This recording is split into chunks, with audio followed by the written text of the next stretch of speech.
Bonjour et merci de nous retrouver pour La Foi prise au mot, votre émission de réflexion et de formation.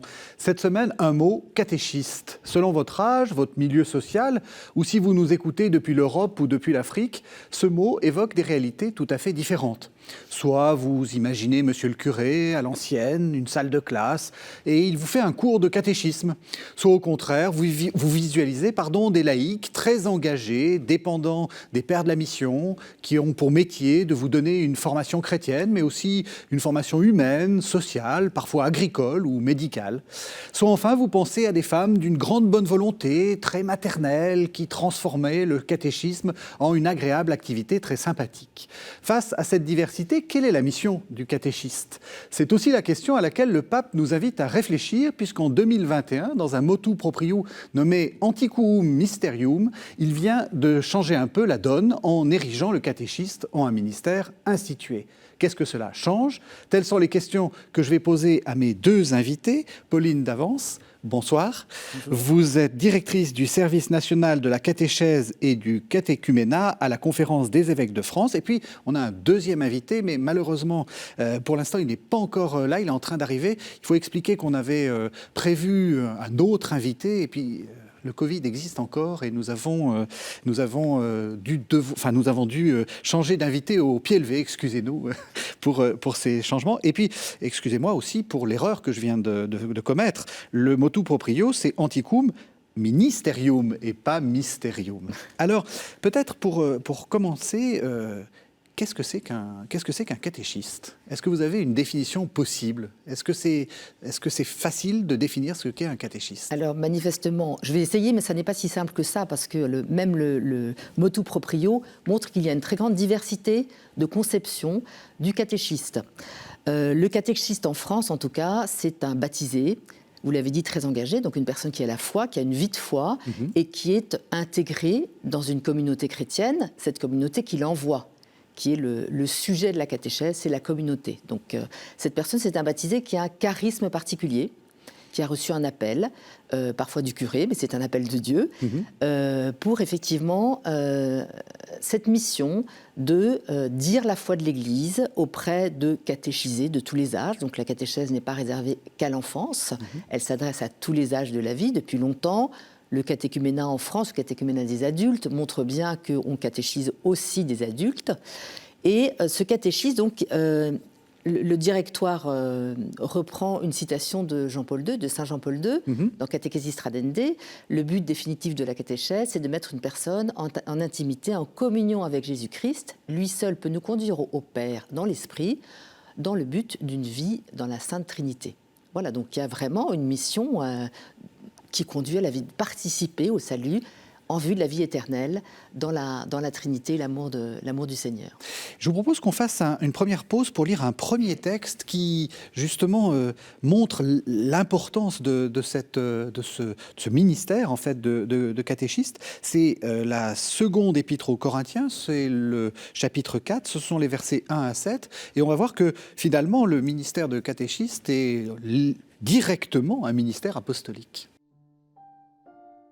Aussi, puisque, par miséricorde, nous détenons ce ministère, nous ne perdons pas courage. Nous avons dit non aux procédés secrets et honteux. Nous nous conduisons sans fourberie. Et nous ne falsifions pas la parole de Dieu. Bien au contraire, c'est en manifestant la vérité que nous nous recommandons nous-mêmes devant Dieu à la confiance de tous. Si cependant notre évangile demeure voilé, il est voilé pour ceux qui se perdent, pour les incrédules, dont le Dieu de ce monde a aveuglé l'intelligence, afin qu'ils ne perçoivent pas l'illumination de l'évangile de la gloire du Christ, lui qui est l'image de Dieu. Non, ce n'est pas nous-mêmes, mais Jésus-Christ Seigneur que nous proclamons. Quant à nous-mêmes, nous nous proclamons vos serviteurs à cause de Jésus. Car le Dieu qui a dit que la lumière brille au milieu des ténèbres, c'est lui-même qui a brillé dans nos cœurs pour faire resplendir la connaissance de sa gloire qui rayonne sur le visage du Christ. Mais ce trésor, nous le portons dans des vases d'argile pour que cette incomparable puissance soit de Dieu et non de nous. Entendu ce texte. On voit bien que dans ce texte, Paul nous dit que finalement c'est une sorte d'appel, enfin c'est quelque chose que lui-même a reçu et qu'il doit à tout prix transmettre. Finalement, être catéchiste, c'est être un peu un apôtre? Alors, c'est sûr que Paul, c'est la grande figure du catéchiste. Alors, c'est le catéchiste converti, ou en tout cas amené du judaïsme à la découverte du Christ Messie Sauveur. Le catéchiste, effectivement, il a fait l'expérience de la rencontre du Christ dans sa vie. En cela, le nouveau directoire met en premier que le catéchiste, il est d'abord témoin du Christ dans sa vie, donc dans sa vie de foi, mais aussi témoin par sa vie. Donc, il est appelé à ne pas être un contre-témoignage en ayant une vie qui ne soit pas conforme à l'Évangile. On va revenir là-dessus, parce que c'est quelque chose de très important, voilà, ce que vous dites. Qui scandaliserait, au sens étymologique du terme, c'est-à-dire qui fait trébucher dans la foi les catéchisés, qu'on n'appelle plus des catéchisés, on parle plutôt d'interlocuteurs, celui avec qui on va parler. D'accord. Donc il y a vraiment un vis-à-vis important et un destinataire. Ce n'est pas le mot qu'on emploie le plus souvent maintenant dans le directoire. Oui. L'interlocuteur, c'est celui qui va participer à la croissance de sa propre foi, parce qu'on va l'aider on va être sur un chemin avec lui et on va l'aider à ouvrir son cœur et ses oreilles à la parole et à la foi de l'Église. Donc vous avez dit, c'est dans la continuité de ce ministère apostolique. En fait, le but, c'est quoi? C'est de témoigner de la foi? C'est simplement ça? Alors, c'est l'attitude première du catéchisme, c'est d'être un témoin qui va rendre la foi chrétienne attirante. Donc il y a une attractivité de la personne qui parle du Christ. Donc c'est le Christ dont elle va être le reflet dans sa parole et dans sa vie. Et puis il y a aussi cette mission de transmettre le contenu de la foi. Donc ce à quoi l'Église croit. Et puis comment est-ce que ça s'actualise dans la liturgie. Donc il y a l'initiation, il y a mystagogue aussi, le catéchisme. Donc il conduit, tout de suite, voilà, le grand mot, Pauline Davance. Mystagogue. Voilà, vous avez dit mystère. Oui, oui. Il va conduire dans le mystère, dans les mystères de la foi, et qui se traduisent, entre autres, dans la liturgie catholique. Donc toutes les liturgies que nous vivons à travers les sacrements, les liturgies de la parole, les bénédictions. Voilà, ce à quoi le catéchiste va conduire, va amener, il va donner la foi de l'Église. Donc il ne va pas se limiter à sa propre foi, parce que tous nous sommes sur un chemin de réception de la foi de l'Église, que nous n'avons jamais fini c'est même pas de comprendre, d'intégrer. Et puis enfin, il va se faire aussi accompagnateur. Oui. Sur un chemin de foi. Et là, l'autre grande figure, c'est le Christ avec les disciples d'Emmaüs. Il chemine avec eux, il leur demande de quoi parlez-vous en chemin. Il reprend l'Écriture, la loi et les prophètes pour leur dire tout ce qui parlait de lui. Donc voilà, l'accompagnateur, il va accompagner ceux qui sont auprès de lui sur leur propre chemin et petit à petit annoncer comment le Christ les rejoint dans leur vie, les rejoint en fait aussi dans leur propre mystère pascal, dans leur souffrance, et qu'il est avec eux et qu'il est sauveur. Donc, je reprends, témoin de la foi, oui. Mystagogue, donc introduire dans le mystère, et puis éducateur. Alors, j'aimerais revenir sur cette dernière mission. Est-ce que ça suppose qu'il soit enseignant? C'est-à-dire que est-ce qu'il y a quelque chose qui est aussi de l'ordre de l'acte professoral, enfin, dans le sens où il y a des techniques, on apprend quand on veut devenir prof de lycée ou prof ou instituteur à faire passer les choses. Est-ce qu'il y a une sorte de technique pour apprendre la catéchèse, ou est-ce qu'on est juste dans quelque chose qui est de l'ordre de l'exemple moral, de l'exemple presque théologique, si on peut dire? Alors, il est enseignant au titre où le Christ est enseignant.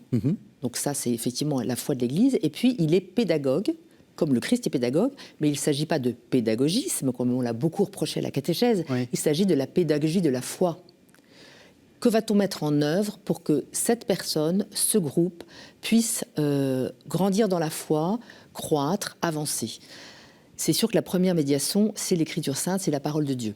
Écriture et tradition qui sont performatives, disait le pape Benoît XVI. Donc c'est-à-dire qu'il suffit de les prononcer. Alors, pour qu'il se passe des choses. En tout cas, si l'on croit que l'Esprit Saint est présent dans la parole de Dieu, proclamée en Église avec foi et reçue par des oreilles qui ont la foi ou qui commencent à s'ouvrir, il se passe quelque chose en Église, effectivement. Donc, c'est le lieu du questionnement, c'est le lieu même de l'épreuve.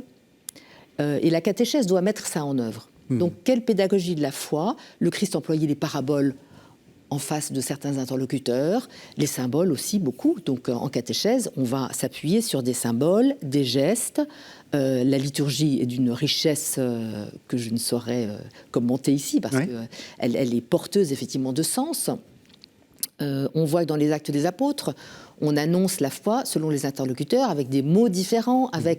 On s'appuiera sur l'Ancien Testament face à un public juif, on s'appuiera sur le Dieu inconnu face à des Grecs. Donc c'est ce que doit faire la catéchèse, toujours chercher des chemins nouveaux pour rejoindre les personnes et leur dire que le Christ est là dans leur vie, dans leur culture, dans leur langage. C'est ce que font les missionnaires depuis longtemps, c'est ce que l'Église sait faire et c'est ce qu'on doit continuer à chercher. Est-ce que ça suppose, parce qu'avant on avait des manuels de catéchèse, c'est-à-dire un peu sur un modèle justement de classe, c'est-à-dire que vous aviez le manuel du prof, le manuel de l'élève, etc. Est-ce que on est encore dans cette manière de faire de la catéchèse, ou est-ce qu'on est beaucoup plus, pour vous, dans l'expérience que vous connaissez, est-ce qu'on est beaucoup plus dans quelque chose de libre, c'est-à-dire que chaque catéchète fait un peu ce qu'il veut? Alors non, chaque catéchète ne fait pas un peu ce qu'il veut. C'est très important, ça. Voilà, parce que l'Église a une demande précise. La catéchèse doit répondre à un certain nombre, doit honorer un certain nombre de tâches. Donc les manuels existent, ils sont même très très nombreux pour l'enfance en tout cas. Ils existent et ils permettent de baliser, de rappeler aux catéchistes, en particulier ceux qui ne sont pas forcément les plus habitués, ce que l'Église demande. Ils sont aujourd'hui, dans la dernière génération, ils sont plutôt structurés par l'année liturgique. Ce qui est une bonne chose, parce que c'est le rythme de l'Église, donc c'est initiant aussi que de vivre au rythme des grandes fêtes de l'année liturgique, des grands temps liturgiques. Mais effectivement, l'Église est précise dans ce qu'elle demande à la catéchèse de mettre en œuvre. Elle doit initier effectivement à toute la vie chrétienne dans son entièreté. Vous avez dit, les manuels, c'est plutôt pour les enfants. Les adultes, comment est-ce qu'on fait? Alors, c'est pas que c'est plutôt pour les enfants, c'est que l'édition catéchétique propose beaucoup plus de manuels pour l'enfance que pour l'adolescence ou les adultes. Il y en a pour les adultes, en particulier je pense aux adultes catéchumènes ou aux confirmants. Eh bien, il y a un certain nombre de points de passage obligatoires, on va dire. Pour les catéchumènes, il y a, en fait, beaucoup de cheminements sont fondés sur le rituel d'initiation chrétienne des adultes, qui nous donne qui balise ce chemin catéchuménal par des célébrations, des temps de catéchèse. Donc, on peut s'appuyer beaucoup sur ce que la liturgie propose pour les adultes catéchumènes. Excusez-moi. Mais je vous propose que nous lancions un second texte, parce que on a commencé à dire tout à l'heure qu'il fallait que le catéchète exprime aussi par sa vie son témoignage, qu'on ne peut témoigner de la foi simplement de manière intellectuelle. Et donc je vous propose qu'on écoute un texte qui est issu de la deuxième lettre de Timothée, c'est au chapitre 4, ce sont les versets 1 à 5, et je vous poserai la question après.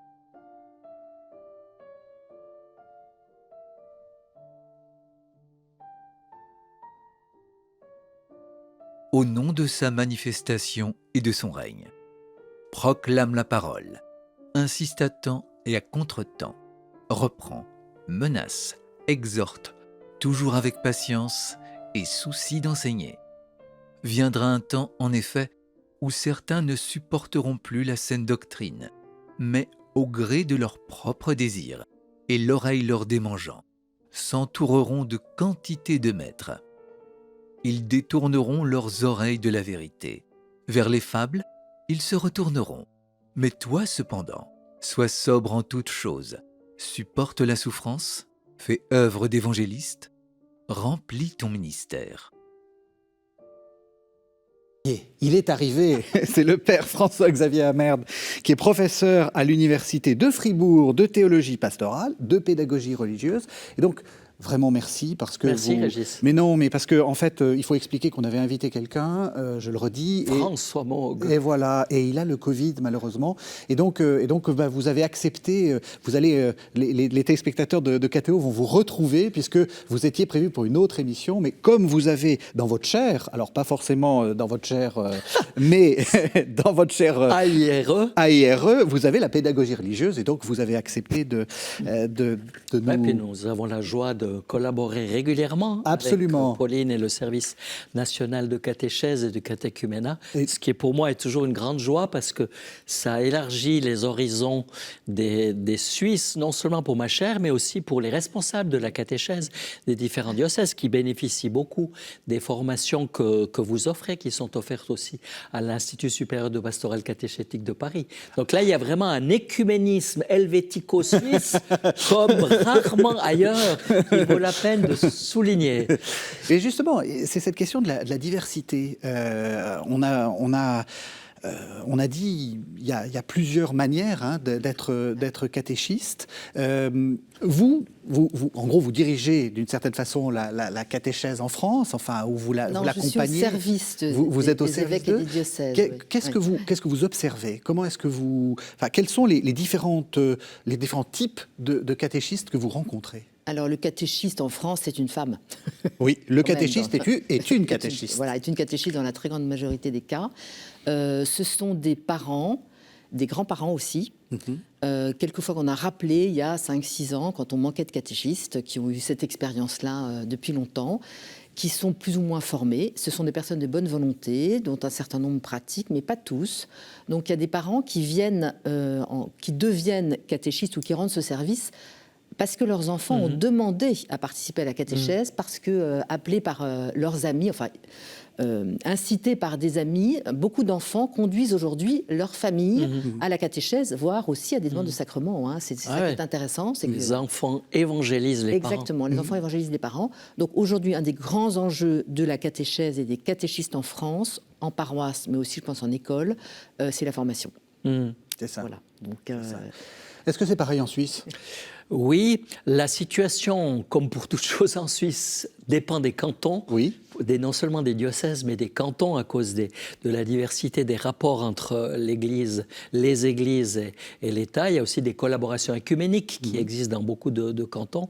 De fait, nous avons aussi des agents pastoraux laïcs, c'est-à-dire engagés, mandatés, reconnus par l'évêque, qui pourrait éventuellement d'ailleurs bénéficier de l'institution dont nous allons parler tout à l'heure, qui ont fait toute une formation, alors la longue de 3 ans, un institut de formation ministère, et qui se spécialisent dans la catéchèse, ou alors qui ont une part de leur ministère paroissial, général, ou en aumônerie avec les jeunes, ou en aumônerie de santé, pour la catéchèse. Et donc, eux, ce sont plutôt des coordinateurs de la catéchèse qui forment les catéchistes à la base et puis qui les épaulent, qui les introduisent aux différents manuels et qui jouent vraiment un rôle de relais, parfois font même partie de l'équipe pastorale, de l'unité pastorale, hein, si je peux employer ces mots-là, ça veut dire qu'ils font le lien vraiment entre toute la vie catéchétique et puis l'ensemble de la vie paroissiale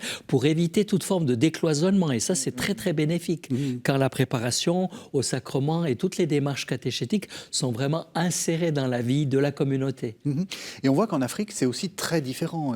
On a aussi presque un adjoint du prêtre. Enfin, le catéchiste est quelquefois presque un directeur de communauté. Alors, des témoignages qu'on a pu avoir par l'Institut supérieur de pastoral catéchétique, par exemple, c'est effectivement ce catéchiste qui est responsable de communauté en l'absence de prêtre ou avec une présence de prêtre très épisodique. La mission. Voilà, dans des pays dits de mission, ce que nous ne connaissons pas pour l'instant en France. C'est pas ce que je connais le mieux. Cette figure du catéchiste en Afrique ou en Asie du Sud-Est aussi, avec une grande responsabilité, puis une formation à vie. dispensée par l'évêque, hein, mais peut-être. Oui, et donc ça veut dire que c'est presque, on va y arriver à cette histoire d'institutionnalisation, mais c'est presque des professionnels. C'est-à-dire que quand on est français, on imagine le catéchiste un peu comme un bénévole, vous l'avez dit. Oui. Là, on est dans quelque chose de... Enfin, c'est presque des gens payés par l'Église. Alors, bien sûr qu'en Suisse et en Afrique, il y a énormément de bénévoles. Oui. Là, c'est une figure particulière du catéchiste qui est responsable de communauté et qui est donc reconnu par l'évêque et reconnu par la communauté, avec toujours le risque, c'est déjà depuis Monseigneur Maloula, en République démocratique du Congo, dans les années, je vais employer le mot 1975 pour un 75. Suisse. Bravo. N'oubliez pas que nous sommes aussi regardés par des Suisses et par des Belges. Et donc, effectivement, qu'il a instauré cette figure parce que le document de Paul VI de 1972, 72, le permettait. Et donc, ça s'est déployé avec des heures et des malheurs. Des heures, ça veut dire que certains de ces catéchistes étaient vraiment des animateurs de la vie de leur communauté locale et donnaient presque tout leur temps, aussi avec un témoignage magnifique, avec une belle collaboration avec des prêtres. Il y avait en général un prêtre animateur, qui était appelé animateur pour bien montrer que c'était le catéchiste, le mokambi en lingala. Et puis, l'autre, les malheurs, c'est lorsqu'il y a eu une espèce de cléricalisation. Il peut toujours exister. C'est un des enjeux avec cette institutionnalisation aussi, à mon avis, à savoir que celui qui reçoit une institution, eh bien voilà, se l'approprie. Et toute forme de cléricalisation peut toujours exister, y compris pour des personnes laïques et y compris pour des catéchistes. Mais c'est très intéressant de voir qu'avec le rite instituant, justement, accompagnant l'institution de catéchiste de Monseigneur Anthony Roach, il y a une présentation vraiment des deux formes de catéchistes. Les catéchistes, comme tu les as décrits, Pauline, et puis les catéchistes, par exemple en Afrique. Sachez qu'en Suisse alémanique, depuis les années 1970-70, il y a des agents pastoraux laïcs qui reçoivent une institution pour l'ensemble de la pastorale, pas seulement pour la catéchèse. Donc il y a déjà eu un certain nombre de diocèses à travers le monde qui ont comme anticipé ce que maintenant le pape François étend officiellement aux femmes et aux hommes pour toute l'Église. Alors, voilà, expliquons ça, c'est-à-dire... Qu'est-ce que ce motu proprio change? Qu'est-ce que c'est que l'institutionnalisation? Parce qu'on est d'accord, le ministère existait déjà. Bien sûr. Oui, ministère reconnu ou mandaté. C'est ça, de la parole, un ministère de la parole. Oui. Et donc, la différence, c'est que l'engagement de celui ou celle qui reçoit l'institution, dont le discernement est fait par les instances responsables, épiscopales, ecclésiales, catéchétiques, s'engage avec toute sa vie, comme vous le disiez tout à l'heure, et est prêt en fait à durer dans ce ministère. C'est ça. Si ce n'est à vie, du moins de manière stable. Donc c'est pas une ordination comme il y a les diacres, les prêtres et l'évêque. C'est pas le sacrement de l'ordre, mais c'est une reconnaissance par la communauté, avec un sacramental, avec une célébration devant la communauté et une reconnaissance par l'évêque pour un ministère durable. C'est pour montrer l'importance de la catéchèse et puis pour reconnaître ce ministère de la parole exercé par des laïcs et des femmes laïques. Donc, ce qu'il y a de nouveau, déjà avec l'autre motu proprio, parce qu'il y en a eu deux l'année passée, l'autre s'appelle Spiritus Domini, c'est pour les lecteurs, lectrices et acolytes. Lecteurs, lectrices, c'est au service de la parole. D'ailleurs, ça pose un peu le problème de la délimitation entre le ministère de lecteurs, lectrices et de catéchistes. Et puis, le ministère d'acolytes, c'est pour servir la table du corps du Christ, l'Eucharistie, mais aussi la table des pauvres, servir les pauvres, les malades et toute la diaconie. Donc, à mon avis, ça peut être une occasion de renouveler un appel pour des personnes qui seraient prêtes à s'engager de manière durable, pourquoi pas jeunes, qui ne se voient pas dans une vie consacrée de religieux, religieuses ou de sacerdoce, mais qui seraient ainsi chargés de la parole et de la table des pauvres en Église. Ça pourrait redonner un élan à l'évangélisation. Je ne sais pas ce que tu penses. Vous êtes d'accord ? Alors, je pense qu'il y a des figures déjà de catéchistes que nous connaissons qui correspondent tout à fait à ce qui pourrait être des ministres institués. Il est réservé aux laïcs, hein, ce ministère. Hein, oui. Il est précisément réservé aux laïcs, donc oui. au titre de leur baptême. Et dans le baptême, il y a un appel, la dimension vocationnelle est très présente et soulignée dans le rituel et puis dans le motu proprio. Donc un appel spécifique au sein de leur nature de baptisés, confirmés. Je pense qu'effectivement, ça peut stimuler des personnes. L'institution, la solennisation, l'engagement mutuel renforce effectivement un appel entendu, il me semble. Hein. Mais ce qui me semble très important, ce que j'entends en fait comme exigence, c'est une exigence de formation. Oui, c'est ça, exactement. J'allais justement vous la cet engagement auquel l'évêque, cet engagement que prend l'évêque de former les personnes appelées, oui. Et cet engagement de la personne appelée à se former en formation initiale, si ce n'est pas le cas, et en formation continue. Ça me paraît effectivement la condition sine qua non. Donc, d'une certaine façon, pour vous, il y a une forme de professionnalisation, c'est-à-dire, non mais vous voyez ce que je veux dire, c'est-à-dire que ce sont des gens qui s'engagent un peu à bien se former. Alors ça ne dit pas que les autres ne l'étaient pas, hein, évidemment, mais et surtout en formation continue, c'est-à-dire à devenir assez compétent pour très longtemps dans le... En tout cas, c'est déjà ce que les responsables de services diocésains de catéchésie et leurs équipes sont déjà des gens qui sont appelés parce qu'ils sont formés ou qu'on forme en même temps qu'on les appelle. Leurs équipes aussi, ils sont appelés eux-mêmes à former. Donc il y a une vraie dynamique. C'est vraiment pas une fonction. C'est vraiment à entendre comme une mission, comme un appel. Et la mission, c'est une dynamique. Hein. Donc ça se nourrit, ça s'entretient, ça se vit. Voilà. C'est pour ça que ça me paraît très très important que les conférences épiscopales déterminent très clairement quels sont les critères pour la formation et pour le choix des candidats. Pour éviter, voilà, on choisit celle-ci, celui-ci et pas moi. Pourquoi? Pour avoir vraiment des critères très objectifs. Je sais par exemple dans l'archevêché de Luxembourg, il y a une commission qui a été formée pour établir un certain nombre de critères objectifs et mettre l'accent ainsi sur la dimension vocationnelle. Hein, c'est comme pour les agents pastoraux laïcs dont je parlais tout à l'heure. Il y en a qui sont très très compétents, qui ont une magnifique formation, mais qui n'ont pas reçu d'institution. Ça veut dire qu'ils n'ont pas voulu, dans leur vie personnelle, s'engager. Ils ne se sont pas sentis appelés à répondre à un tel appel dans la durée. Vous voyez, c'est vraiment la reconnaissance par l'évêque devant la communauté d'un engagement dans la durée. Donc c'est plutôt de l'ordre du témoignage mystagogique d'accompagnement dont vous parliez tout à l'heure. C'est ça, car vous nous avez entendu. Vous nous avez bien entendu. J'ai suivi. Vous avez suivi. Mais justement, du coup, on arrive à la question que je vous posais, enfin que j'allais vous poser en lançant le texte de la deuxième à Timothée. La fin du passage, pas de l'épître, du passage que j'avais choisi. Mais toi, cependant, sois sobre en toutes choses, supporte la souffrance, fais œuvre d'évangéliste, remplis ton ministère.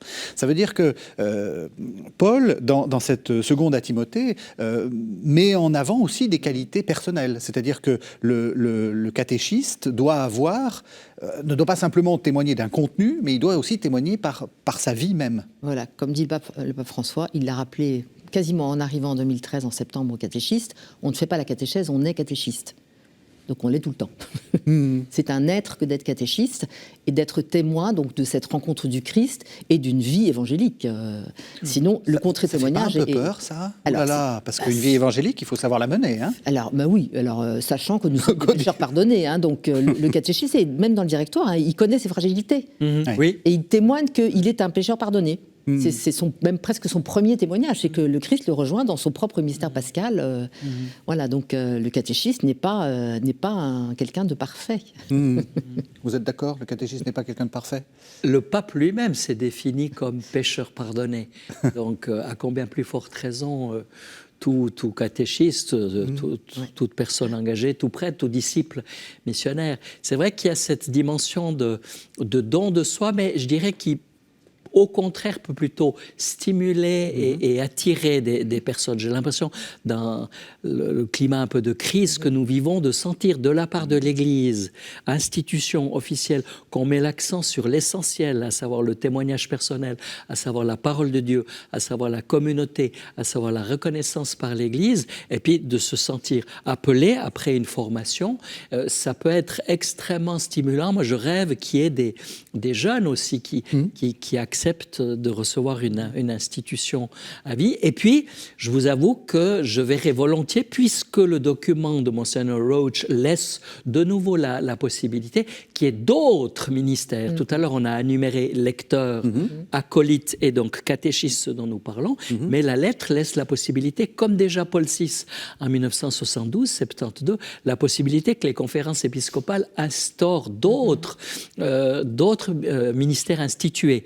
Et je verrai bien dans les multiples lieux où il y a de petites communautés de base vivantes, ecclésiales, locales, après une formation, que les personnes qui les mènent soient instituées. C'était un peu l'intuition, au fond, du cardinal Malou. Là, je suis en train de corriger une thèse pour voir l'actualité de ces intuitions des années 70 pour aujourd'hui. C'est tout à fait la même perception, avec un contexte d'indifférence, avec un contexte d'éloignement plus grand maintenant, mais qui vaut d'autant plus la peine d'être réactivé pour appeler des disciples missionnaires. Moi, je suis toujours très admiratif des catéchistes que je rencontre. Je vois, quand j'étais curé, nous faisions chaque mois une messe avec et pour les catéchistes, une messe paroissiale, mais spécialement pour elles. Je recevais toujours 1000 fois plus que ce que je pouvais peut-être leur donner. C'est vrai que la catéchèse, c'est vraiment un échange. Le document dit bien qu'il n'y a pas de position de surplomb. Il s'agit de cheminer, accompagner, cheminer avec ceux que nous suivons.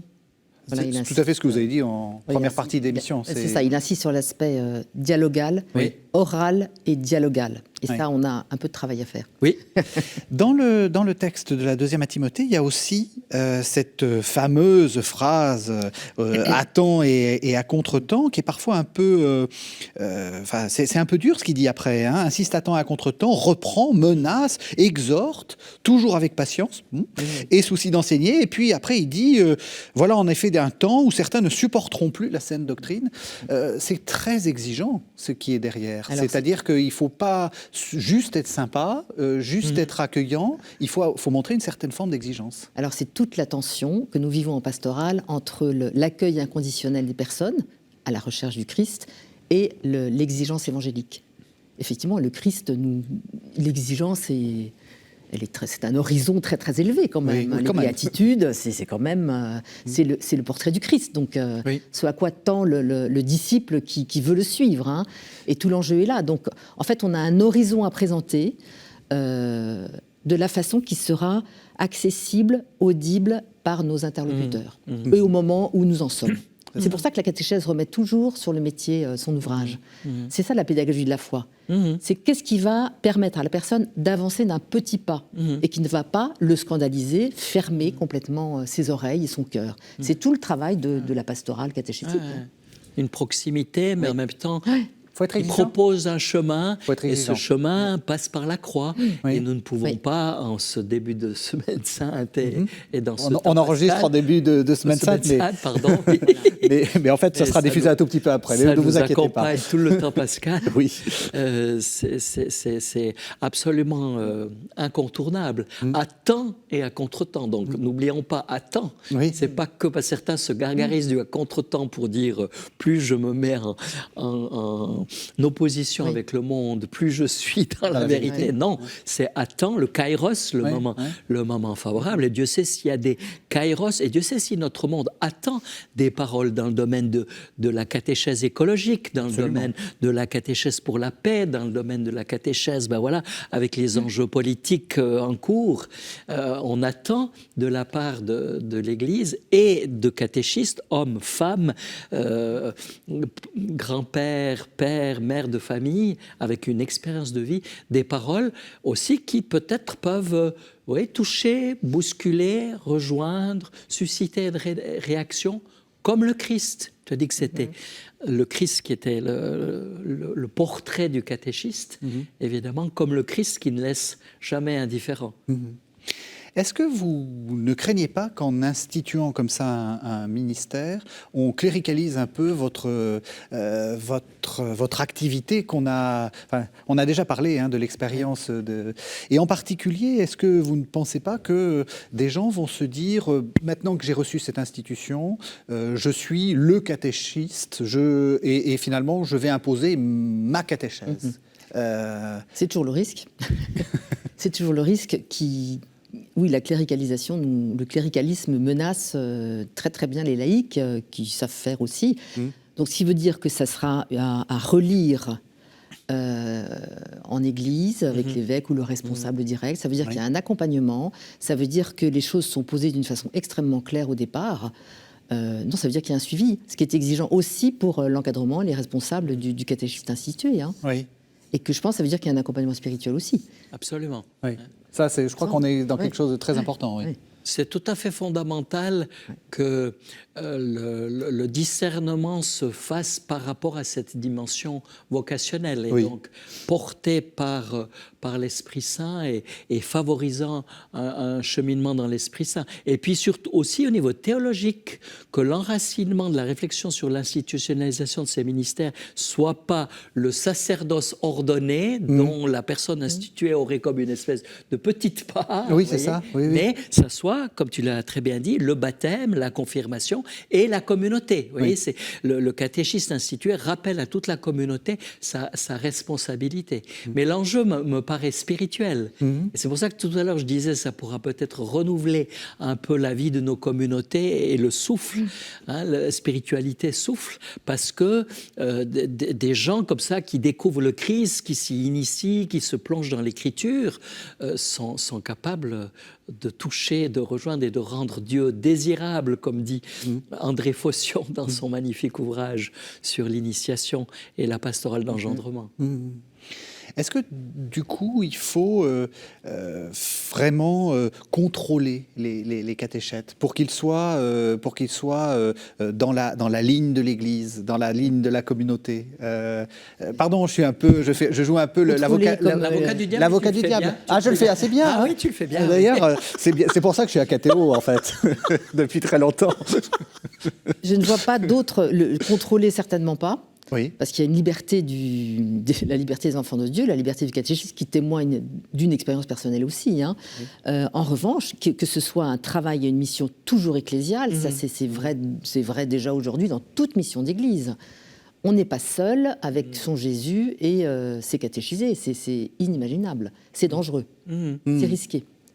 On n'est pas seul, donc ça veut dire quoi? Ça veut dire qu'il faut être plusieurs dans des équipes? Est-ce que ça veut dire qu'il faut faire de la relecture? Oui. Qu'est-ce que vous conseillez, vous? Oui, il faut être plusieurs pour préparer, être plusieurs pour relire immédiatement le temps, la séance qu'on a travaillée, avoir un temps dialogal, oui, de relecture, de séances, de trimestres, d'années, de la croissance des personnes qu'on accompagne. Pour moi, c'est vraiment le travail ecclésial et peut-être jusqu'à la correction fraternelle dans certains cas. Voilà.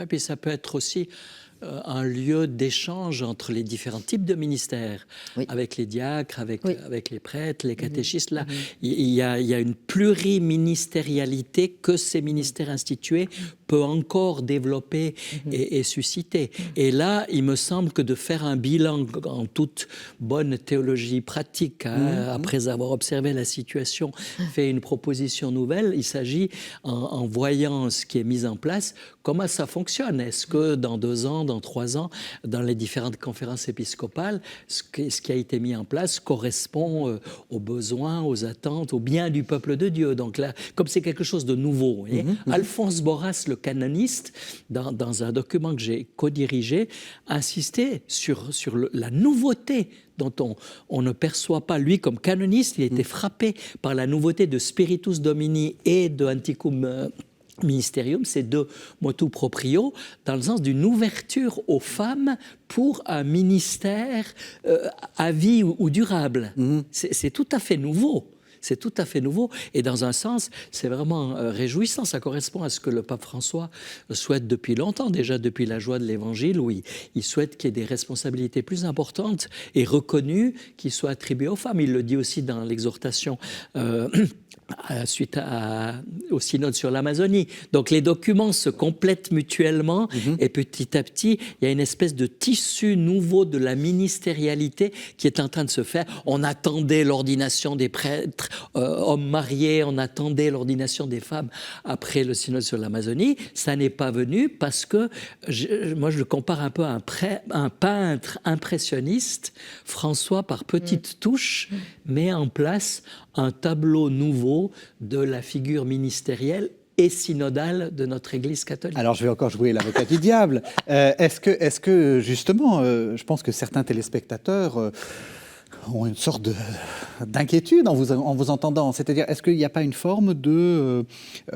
on affaiblit finalement le ministère du prêtre en rajoutant tout autour de lui tout un tas de petits ministères? Au contraire. Ah non, au contraire. C'est ce que dit Vatican II. Constamment, Vatican II dit le prêtre, il ne reçoit pas son ministère pour tout faire lui-même. Lumen Gentium, la grande constitution sur l'Église. Ah, ça serait une erreur totale que le prêtre lui-même pense que tout le ministère lui revienne. Au contraire, de susciter, d'entendre, de coopérer effectivement avec les laïcs, ça fait partie même de l'être du prêtre. Donc c'est pour être encore plus prêtre. Moi je vois, quand j'ai été curé de paroisse 10 ans là, mais c'est vraiment grâce à toutes ces collaborations de différents types de bénévoles, d'engagés, que le ministère du prêtre ou des prêtres peut se déployer. Oh non, mais c'est un enjeu. C'est l'enjeu de toutes les coopérations, déjà entre laïcs, déjà entre prêtres, et puis entre les différents ministères.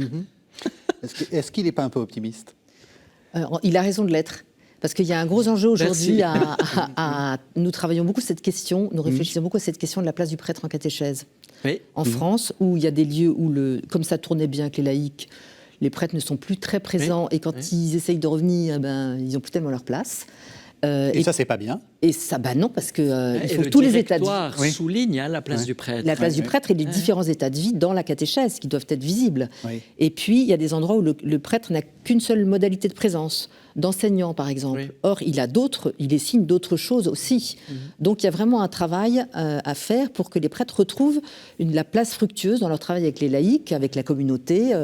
Ça, c'est vraiment important parce que ça crée des tensions, bien sûr. Quand il y a des précarés, on cléricalise, pas forcément dans le sens qu'on avait imaginé. Et la catéchèse peut être un lieu, expérience faite, où effectivement toute la vie paroissiale, justement avec les enfants catéchisant leurs parents, avec les familles qui sont sollicitées, toutes sortes de familles, eh bien, peut être un lieu vraiment de revivification du tissu paroissial. Qu'est-ce que la paroisse? C'est des hommes, des femmes, mais c'est des familles, c'est des disciples missionnaires qui cheminent ensemble. C'est vraiment synodal.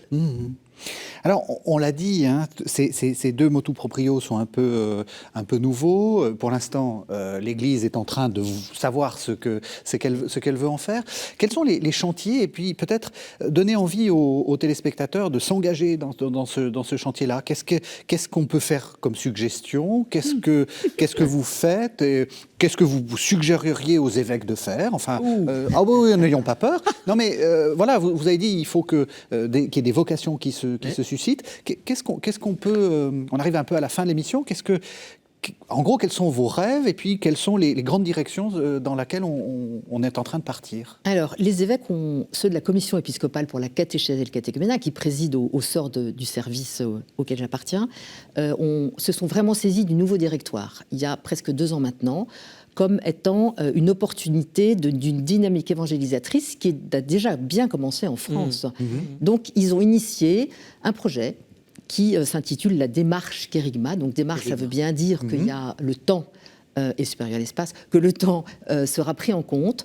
Donc, toute l'année pastorale qui vient, nous allons travailler avec les services diocésains et en province aussi, province ecclésiastique, à essayer d'identifier les petites pousses, les lumières, tout ce qui, en catéchèse à tous les âges, catéchèse et catéchuménat, est signe d'espérance, est signe de créativité.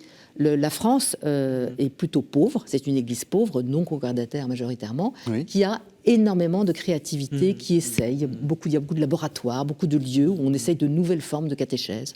Donc comment est-ce qu'on arrive à identifier tous ces lieux dynamiques, toutes ces initiatives qui sont souvent des petites pousses, et puis se réunir à Lourdes en octobre 2023 pour porter tout cela, et puis que la catéchèse aussi soit fer de lance, mais qu'elle fasse venir d'autres pastorales.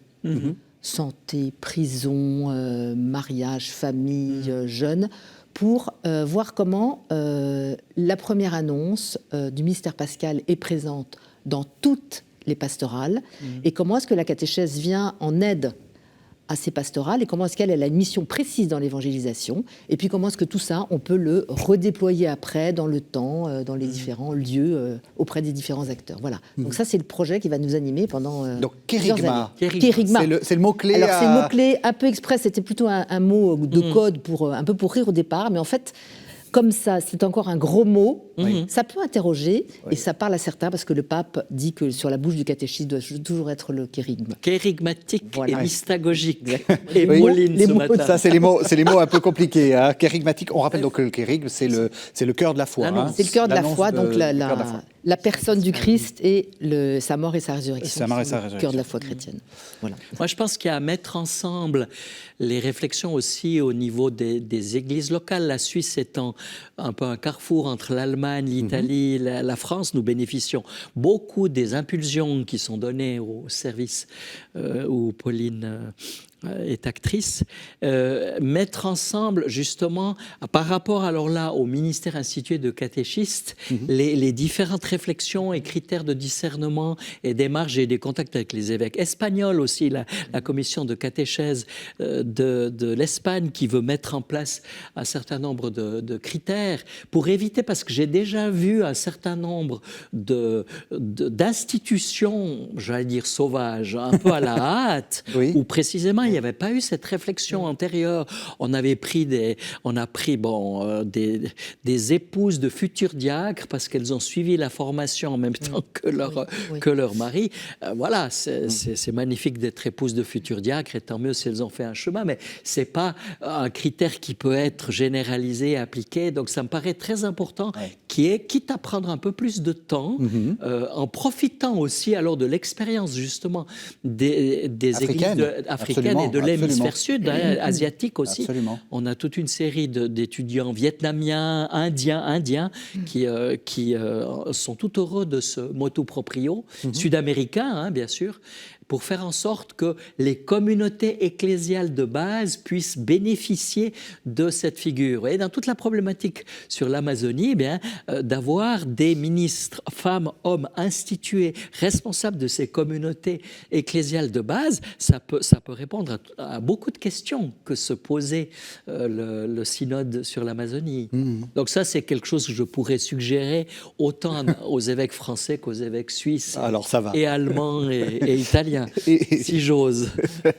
Alors, pour aller plus loin, je vous propose de lire ce numéro de la revue Lumen Vitae, puisque on a... j'ai personnellement fait fond à partir de cela, puisque c'est un très bon. Vous confirmez, c'est un très bon, un très bon numéro qui permet de faire un peu le tour sur cette question. Donc la revue Lumen Vitae, qui est une revue internationale de catéchèse et de pastorale. D'un mot, parce qu'on arrive à la fin de l'émission, l'Oasis. Qu'est-ce que c'est l'Oasis ? L'Oasis. L'Oasis, c'est la revue pour les catéchistes et les accompagnateurs de catéchumènes du Service national de la catéchèse et du catéchuménat, qui est directement téléchargeable, gratuite, numérique, dématérialisée, avec beaucoup de liens sur le site catéchèse.catholique.fr. Donc, quand on a des questions justement sur ces questions de catéchèse, on s'abonne, si on peut dire, de manière internet, librement, voilà, à la revue l'Oasis. Donc, voilà. catéchèse.catholique.fr, mais on trouve ça sur tous les bons moteurs de recherche. Merci à tous les deux. Merci d'être arrivés in extremis, mais d'être arrivés quand même. Merci beaucoup. Avec plaisir, merci. Merci de nous avoir suivis. Vous savez que vous pouvez retrouver cette émission sur le site internet de la chaîne www.ktotv.com, et on se retrouve la semaine prochaine.